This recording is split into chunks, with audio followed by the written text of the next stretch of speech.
अपनी शख्सियत नज़र आ रही है शज़ेब उस्मान देर साहब, जैसे इनकी एज है 18 साल। तो सर मैं अभी सेकंड ईयर में हूँ, FA कर रहा हूँ और आगे अल्हम्दुलिल्लाह BS मास कम्युनिकेशन करने का इरादा है। अच्छा बिजनेसमैन, एक अच्छा इंसान, अपने कारोबार के रिलेटेड अच्छा एक मतलब अपना आइडिया लूँ, अपनी स्टडी को भी आसानी कंप्लीट कर सकूँ, घर को भी चला सकूँ और अपने भी जेब खर्ची जो है वो बना सकूँ। है कि ऐसे ऐसे लोग हैं जो शादीशुदा हैं और वो अपने माँ बाप से अपने बच्चों के पैम्पर के लिए पैसे मांगते हैं। तो मैं बताया कि मैं सियासतदार में इंटरेस्ट रखते हो, तो ये भी यार अगर बंदा सोचे तो जैसे आपकी एज है कवर नहीं होता। तो डेली पंजाब की वीडियो देखने के लिए सब्सक्राइब कीजिए हमारे चैनल को और बेल आइकन को दबाइए हमारी न्यू वीडियो से बाखबर रहने के लिए। अस्सलाम वालेकुम नाज़रीन, आपका मेज़बान मोहम्मद अवैस आपकी खिदमत में हाज़िर है और आप देख रहे हैं दिल्ली पंजाब। नाज़रीन, आज मैं मौजूद, उन्हें शख्सियत नज़र आ रही है शज़ेब उस्मान देर साहब। आज इनके पास हम मौजूद हैं। एज के रिलेटेड इनकी बात करूं तो मुझे ऐसा फ़ील होता है कि जैसे इनकी एज है 18 साल। तो 18 साल की उम्र में जो कारोबार करना, अपने कारोबार को अच्छा एक मुतफ़िक ज़हन बनाना, ये किसी आम बंदे की बात नहीं होती। तो ये जो पर्सनल आपको देख आम शख्सियत ना जाने, लेकिन इनकी ज़ाती लाइफ के मतलब हम जानेंगे तो आप हैरान रह जाएंगे। तो चले चलते हैं इनके पास और ज़ाती लाइफ के मतलब इन्हीं से ही बात करते हैं। चलते हैं भाई के पास और करते हैं जी इनसे बात। अस्सलाम वालेकुम। जी वालेकुम अस्सलाम जी। शज़ेब भाई क्या हाल चाल है? जी अल्हम्दुलिल्लाह, जी अल्हम्दुलिल्लाह। अच्छा भाई, सबसे पहले तो आप हमें बताएं कि आपकी एज कितनी है? भाईजान 18 साल, 2003 की पैदाइश है मेरी, अप्रैल 2003 की। अच्छा, आप मतलब कि स्टडी कितनी की, आप पढ़े कितने हैं? सर मैं अभी सेकंड ईयर में हूँ, FA कर रहा हूँ और आगे अल्हम्दुलिल्लाह BS मास कम्युनिकेशन करने का इरादा है। अच्छा, तो हम जब आपकी से ना मार्केट में इंटर हुए तो आपने बहुत ही अच्छा अपना कैफ़े का रेस्टोरेंट बनाया। तो कैसे आपने सोचा कि मैं अपना ये कारोबार स्टार्ट करता हूँ? स्टडी के साथ साथ अगर एक बंदा स्टडी करता है तो वो मेरे हिसाब से वो दोनों काम में पूरा नहीं आ जाता। तो आप दो काम कर रहे हैं, कैसे सर अंजाम देते हैं? भाईजान मैं तो इस स्टडी भी कर रहा हूँ, कारोबार भी कर रहा हूँ अल्हम्दुलिल्लाह, और साथ सियासत में भी आपको पता है कि इंटरेस्ट है।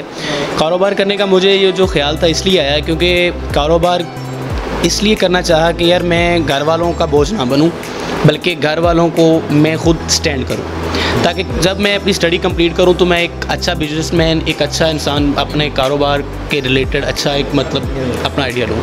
उसलिए मैंने कारोबार का स्टार्ट लिया ताकि मैं अपनी स्टडी को भी आसानी कंप्लीट कर सकूं, घर को भी चला सकूं और अपने भी जेब खर्ची जो है वो बना सकूं। मेरे ख्याल में ये सबसे बेहतर है कि वो सबसे बेहतर चीज़ ये है कि जब आप पढ़ रहे हों और उसके साथ साथ आप अपना कारोबार स्टार्ट कर लें। जब आप अपना कारोबार स्टार्ट करते हैं, मैंने ये देखा है कि ऐसे ऐसे लोग हैं जो शादीशुदा हैं और वो अपने माँ बाप से अपने बच्चों के पैम्पर के लिए पैसे मांगते हैं। तो मेरे ख्याल में ये बहुत अच्छी चीज़ नहीं है।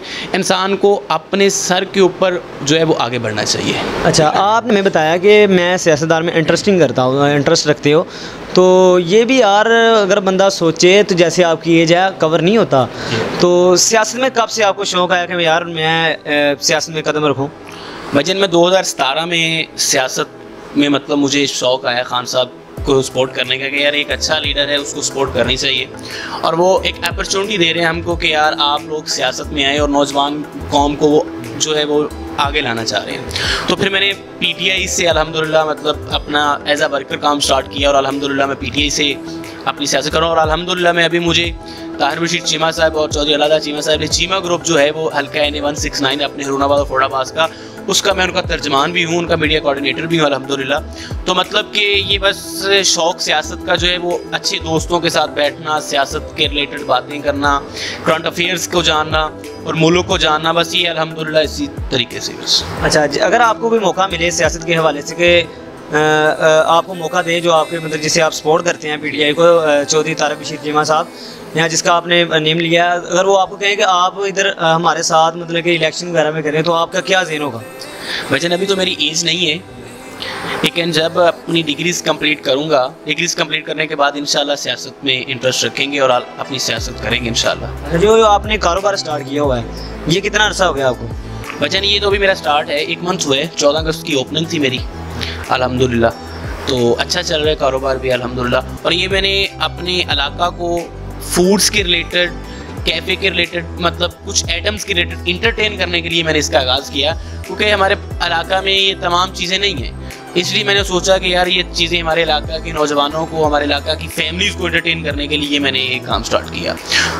अच्छा, तो आप बताएं हमें कि आपने मतलब कि ये जो शो वगैरह बनाई हुई है, जब इसकी आपने ओपनिंग की थी, जिसे आप सपोर्ट करते हैं, वो आए थे यहाँ? सर मेरे ख्याल में अपने कारोबार को जो है वो सियासी आप ना बनाना चाहें।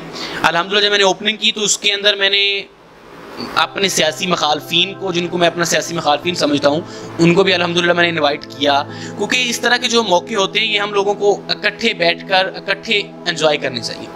क्योंकि सियासत जो है उसको सियासत की हद तक उसकी मुखालफत रहनी चाहिए, उसको ज़ातियात पर नहीं लेके रहना चाहिए।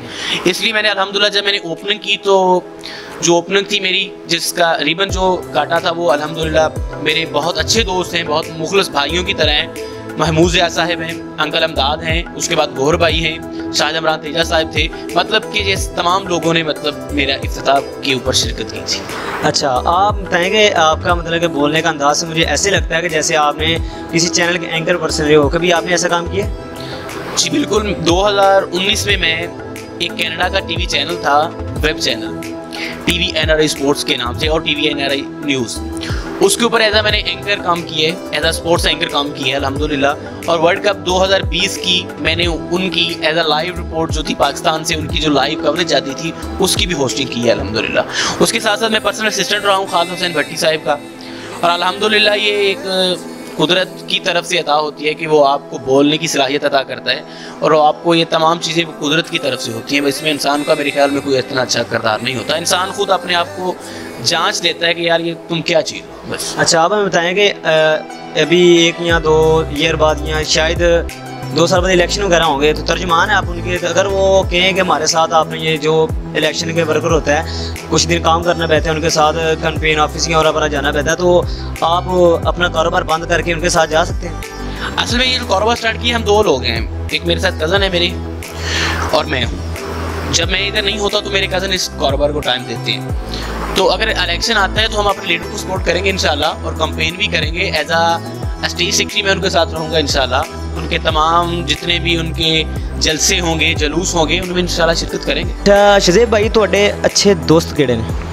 अल्हम्दुलिल्लाह अच्छे दोस्त भी अल्लाह ताला की एक नेमत होते हैं, बहुत अच्छे दोस्त हैं मेरे अल्हम्दुलिल्लाह, सियासत के अंदर भी, कारोबार के अंदर भी। लेकिन अल्हम्दुलिल्लाह मेरे जो दोस्त हैं वो मेरे हम उम्र तो नहीं हैं, ज़्यादा दोस्त जो है वो मेरी एज से ज़्यादा हैं, मेरे भाइयों जैसे दोस्त हैं अल्हम्दुलिल्लाह। खालिद हुसैन भट्टी साहब इंटरनेशनल कबड्डी प्लेयर हैं, उसके साथ साथ अल्हम्दुलिल्लाह महमूद ज़िया साहब हैं, उनका बहुत बड़ा हाथ है अल्हम्दुलिल्लाह। ये कारोबार स्टार्ट करने में भी उनका बहुत बड़ा हाथ है, उन्होंने बहुत ज़्यादा सपोर्ट की मुझे। अमदाद अंकल हैं, गौहर भाई हैं, मतलब ये सियासत के रिलेटेड भी हैं। और उसके साथ साथ बेहतरीन दोस्तों में अब्दुल्ला भाई हैं, वो मेरे क्लास फेलो हैं, ठीक है, और बहुत सारे दोस्त हैं अल्हम्दुलिल्लाह, अली भाई हैं, ये सारे दोस्त हैं। लेकिन जो मतलब सब की सपोर्ट है, लेकिन महमूद ज़िया साहब की बहुत ज़्यादा सपोर्ट है इस कारोबार को स्टार्ट करने में और यहाँ तक लाने में। अच्छा भाई, आपने हमें बताया कि आपके वालिद जान की डेथ हो चुकी है, तो उसके बाद आपको कौन सी मुश्किलात का सामना करना पड़ा अपनी ज़ाती लाइफ में? भाईजान जब मेरे वालिद मोहतरम की डेथ हुई थी तो मैं उस वक्त 7 साल का था। मेरे से छोटा एक भाई है शकीब मुश्ताक, उससे छोटी 2 सिस्टर्स हैं। काफ़ी मुश्किल का सामना करना पड़ा, लेकिन अल्हम्दुलिल्लाह मेरे ननियाल ने, मेरे दादा ने बहुत मेरी सपोर्ट की, ठीक है। लेकिन सबसे ज़्यादा मैं अपनी वालिदा मोहतरमा को दाद देता हूँ कि जिन्होंने हिम्मत नहीं हारी और हमें यहाँ तक स्टैंड किया। वालिदा मोहतरमा ने परेशानियों का भी सामना करना पड़ा, बहुत सारी परेशानियों का सामना करना पड़ा, क्योंकि मेरे वालिद मोहतरम को इतने लैंडलॉर्ड तो नहीं थे, वो एक मतलब ज़िम्मेदार थे, मिडिल क्लास फैमिली से उनका ताल्लुक़ था। लेकिन अल्हम्दुलिल्लाह अल्लाह का शुक्र है कि हमें मुश्किलात आई, लेकिन अल्हम्दुलिल्लाह अल्लाह का बहुत शुक्र है। मैं कहता हूँ कि वो मुश्किलात नहीं थी, आजमाइश थी, यहाँ तक के वक्त के लिए वो आजमाइश थी, कोई मामला नहीं था अल्हम्दुलिल्लाह। और मेरी वालिदा मोहतरमा मुझे बहुत ज़्यादा सपोर्ट कर रही हैं, वो अल्हम्दुलिल्लाह उनकी ख्वाहिश है कि हम एक बेहतरीन इंसान बने। और जब आपके वालिद जान की डेथ हुई थी, आप उस वक्त कौन सी क्लास में थे? मेरे ख्याल में उस वक्त मैं 1 या 2 में था, 2010 की बात। 2010 में आपने जो स्टडी का अखराजात किए वो आपको घर में से या अपने चाचे, अंकल, मामू जान उनकी सपोर्ट थी, या मतलब कि जैसे भी आपने कवर किया अपने सर से किए? मामा जो थी वो सिलाई कढ़ाई भी करती थी, ठीक है। उसके बाद ज़मीन थी, लेकिन जो आपको इस बात का पता है कि फोडाबाज की ज़मीन जो है वो पानी की वजह से बिल्कुल बंजर पड़ी हुई है। पानी की वजह से ज़मीन का इतने कोई अखराजात जो थे वो नहीं पूरे होते थे, और मामा सिलाई कढ़ाई करती थी। लेकिन अल्हम्दुलिल्लाह मामू लोगों की बहुत ज़्यादा सपोर्ट थी, बहुत ज़्यादा सपोर्ट थी मामू लोगों की। अच्छा, कबड्डी में आपका कैसा एक्सपीरियंस है? मैं आपको बताता चलूँ कि जब मेरे वालिद मोहतरम की डेथ हुई तो वो कबड्डी का मैच देखने के लिए आ रहे थे इधर खिच्चीवाला में। तो उनको हार्ट अटैक हुआ 2010 में। तो उनकी तरफ देख के वो कबड्डी के पहले खेलते भी रहे थे, मतलब गांव लेवल के ऊपर उनको एक शौक़ था। उसके बाद जब वो मतलब बड़े मैचों को भी देखते थे, जिस दिन उनकी डेथ हुई है वो भी मैच देखने के लिए आ रहे, ईद से दूसरे दिन की बात है ये। तो उनसे देख के उसके बाद वर्ल्ड कप देखे जब लाइव, फिर अल्हम्दुलिल्लाह मैं सोचा करता था कि यार कभी मैं इन प्लेयरों को भी मिलूँगा। तो अल्हम्दुलिल्लाह वो मौका आया। शायद वो वालदा साहिबा की दुआ थी या दोस्तों की दुआएं थी या दोस्तों की सपोर्ट थी कि अल्हम्दुलिल्लाह पाकिस्तान का कोई ऐसा प्लेयर नहीं है, लोग जिनको मिलने के लिए तरसते हैं। अल्हम्दुलिल्लाह मैं उनके साथ वक्त अपना गुजार चुका हूँ, सब अपने दोस्त हैं अल्हम्दुलिल्लाह। इसलिए फिर कबड्डी के साथ अटैच हुआ। कबड्डी खेलने का शौक़ था लेकिन कबड्डी खेल नहीं सका, लेकिन अल्हम्दुलिल्लाह कबड्डी के अंदर अल्लाह ताला ने बहुत ज़्यादा इज़्ज़त दी है। कबड्डी का आपने आज तक भी कोई मैच नहीं खेला या आपका मतलब अगर फ़र्ज़ करें आप शौक़ था आपका कबड्डी खेलना, तो घर वाले आपको क्या खेलने देंगे? जी बिल्कुल, घर वाले तो डेफिनेटली सपोर्ट करेंगे। उसकी वजह ये है कि हर वालिदैन चाहता है कि मेरा बच्चा नशे से बचे, मेरा बच्चा बुरी आदतों से बचे। और जो पहलवान होते हैं मेरे ख्याल में उनको हर इंसान उनको वली का खिताब देता है, क्योंकि उनका लंगोटा साफ होता है, वो बुरी आदत से बचते हैं। ये तमाम चीज़ होती हैं। हर वालिदैन चाहेगा कि मेरा बेटा पहलवान बने, घर वाले जो है वो सपोर्ट करेंगे इंशाल्लाह। लेकिन मैं खेलना नहीं चाहता क्योंकि मेरे अब मसरूफियात ज़्यादा हैं और खेल को टाइम नहीं दिया जाता। लेकिन अल्हम्दुलिल्लाह खेल के अंदर इंटरेस्ट है। कबड्डी का मैच जहाँ भी हो हम उसको स्पॉन्सर भी करते हैं और ख़ुद करवाते भी हैं। पिछले साल हमने एक बहुत बड़ा इवेंट कराया था पाकिस्तान ओपन कबड्डी टूर्नामेंट के नाम से, जिसके अंदर इंटरनेशनल और नेशनल प्लेयर्स ने शिरकत की थी। गौरवित बाजवा साहब उसके स्पॉन्सर थे, बिस्मिल्लाह कमर्शियल मार्केट के ऑनर महमूद साहब उसके स्पॉन्सर थे, और भी बहुत सारे दोस्त स्पॉन्सर थे जिन्होंने की तावन से हुआ। इंशाल्लाह अभी हमें इरादा है कि हम इंशाल्लाह इस साल भी करवाएंगे। अच्छा, आप जो मतलब कि सियासत में आपने कदम रखा है उसके रिलेटेड आपके घर वाले आपको सपोर्ट करते हैं या नहीं करते? असल बात तो ये है कि वो अभी मना करते हैं कि बेटा इन चीज़ों से दूर ही रहो, अपनी स्टडी के ऊपर ध्यान दो। लेकिन वो जुनून जो होता है ना, वो कहते हैं कि जब इंसान इस एज में होता है तो वो या तो अच्छी तरफ जा सकता है या बुरी तरफ जा सकता है, डिपेंड ऑन यू। तो ये बात है। लेकिन घर वाले तो रोकते हैं, लेकिन वो जुनून की हद तक नहीं रोका जाता। लेकिन वो कहते हैं कि बेटा अपनी बैठक जो है वो अच्छे लोगों के साथ रखना, बुरे लोगों से बचना, बस ये चीज़ें वो घर वाले कहते हैं। वो लेकिन सख्ती से वो नहीं मना करते, क्योंकि उनको भी पता है कि अगर हमारा बच्चा सियासत में आए तो ये कोई बुरी बात नहीं है। सियासत को इबादत करनी चाहिए, अवाम की खिदमत करनी चाहिए, हल्के की खिदमत करनी चाहिए। अच्छा, शादी का क्या प्लान है आपका? शादी का अभी तो कोई प्लान नहीं है। शादी का प्लान तो अभी बहुत दूर है मेरे ख्याल में, कम से कम 5-10 साल तो होने चाहिए शादी। अगर घर वाले होने साल जो फटे चार देंगे फिर वो फिर घर वालों की मर्ज़ी है। जैसे फिर आप मान जाएंगे? तो डेफिनेटली जब घर वाले कहेंगे तो इसमें कोई तुम्हारा ज़हन तो मतलब कि 5, 10, 7 साल। लेकिन जब माँ कहे तो फिर उसकी बात मान लेनी चाहिए। अच्छा, आप हमारे जो व्यूवर्स आपको देख रहे हैं उन या अपनी यंग जो आपके दोस्त बाब हमें देख रहे हैं, उनको क्या कहना चाहेंगे? मैं तो उनको ये कहना चाहता हूँ कि मुश्किल वक्त जो होता है ना, उसको जो चाय के ऊपर मलाई जमी होती है उसकी तरह उठा के फेंक के अब आगे बढ़े। जितना भी मुश्किल वक्त हो उसको आजमाई समझें, उसको मुश्किल वक्त ना समझें। और ज़िंदगी में जो है वो स्टेप बाय स्टेप जाएं। ज़िंदगी को एक अपनी मंजिल का तयन करके ज़िंदगी गुजारें। ज़िंदगी का ये नाम नहीं है कि बस चाय पी ली, सो लिया, खाना खा लिया। नो, ज़िंदगी जो है वो ज़िंदगी में मैं कहता हूँ कि do something in life that will keep your name. ज़िंदगी में कुछ ऐसा कर जाओ कि तुम्हारा नाम बाकी रहे। ठीक है, तो ज़िंदगी में आप कुछ ऐसा कर जाएं, या तो लिखने लायक हो जाएं या पढ़ने लायक हो जाएं। तो मैं अपनी नौजवान जनरेशन से यही कहूँगा कि आप हिम्मत ना हारें, स्टडी के ऊपर फोकस करें। और सबसे ज़रूरी बात यह है कि अपनी स्टडी के साथ अपने कारोबार को भी कोई कारोबार भी स्टार्ट करें। अच्छा जी, तो नाजरीन देखा आपने शज़ेब भाई की बातें सुनी, तो मैं तो यही कहूँगा कि मैंने इनकी बात मतलब अपनी इनकी 18 साल की एज का ऑल बायोडाटा आपके साथ पेश किया है, आपने खुद ही वीडियो देखी है। तो अगर हमें चाहिए कि जितने भी हमारे नौजवान हैं उनको अच्छा अपना कारोबार स्टडी के साथ साथ करना चाहिए। तो इसी अगर आपको हमारी वीडियो अच्छी लगी तो ज़रूर हमारे चैनल को सब्सक्राइब करें। इसी के साथ दें इजाज़त। पाकिस्तान जिंदाबाद। अल्लाह हाफिज़।